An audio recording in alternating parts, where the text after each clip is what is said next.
Hey everybody, it's Jason Blaha with Ice Cream Fitness here, and it is time for part 3 of the Monday Q&A. But hold on, let me give you guys a bicep shot first.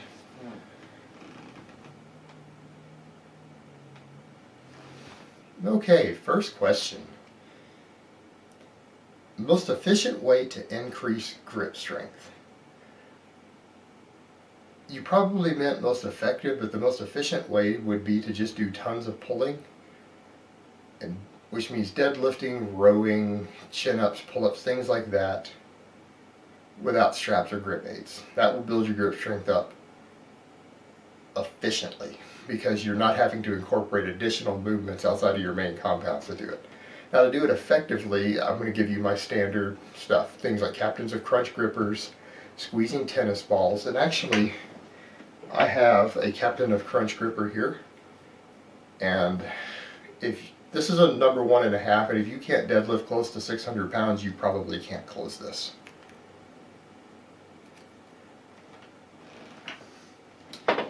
But those are a good way. Squeezing tennis balls, doing just stand and holds, holding like 50% or 60% of your deadlift max, sometimes with a double overhand grip and just holding it till it slips out of your fingers, hanging from chin-up bars.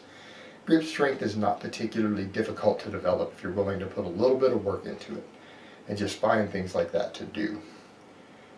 And that's the most effective way, and the most efficient is to not do grip work, just to do everything raw and let your grip build up on its own. That would be the most efficient, while what I described would be the most effective. Alright, next question. Have you read Born to Run? What's your take on the idea of us human beings be natural, slow, and steady, barefoot, running, hunters, etc.? I think Jamie Lewis on the Chaos and Pain blog did an excellent job of making people who say this look like asses. So you guys should go check out his blog if you want to see that. I will warn you, it's not safe for work. You will see pornography, you will see hacked up human bodies, real pictures of them. A lot more pornography, probably some more porn, and a lot of profanity.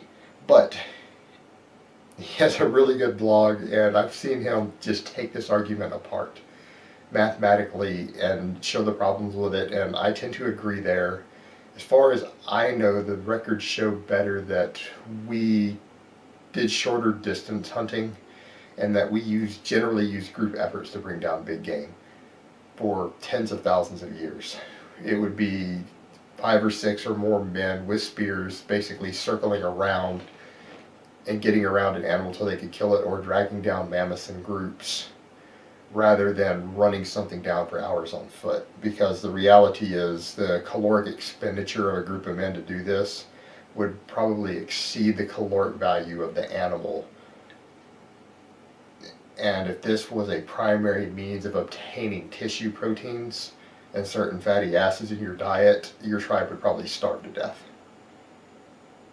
It's just basic metabolism and basic math on energy expenditure versus what you eat. So calories in, calories out show that people would have starved on this method, I think. So I disagree with this. Alright, last question. Does having a food intolerance, such as problems with gluten, have an effect on your ability to build muscle or lose fat while cutting? Yes and no. It's going to depend on what we're talking about and the person. If you have a true food intolerance, eating that food is going to make cutting extremely easy, because you're going to be shitting your brains out with diarrhea, bloody stool, and everything all the time. You're going to have no trouble losing weight if you have a truly legitimate intolerance. Now, you might struggle to gain weight and gain muscle, but the reality is, if you really think you have a food intolerance, get it checked, because, again, this has been overhyped by a lot of people. Most people who think they have a food intolerance actually don't. Now, as far as the lactose intolerance goes, that's going to be your biggest one, not gluten. Gluten intolerance is very rare.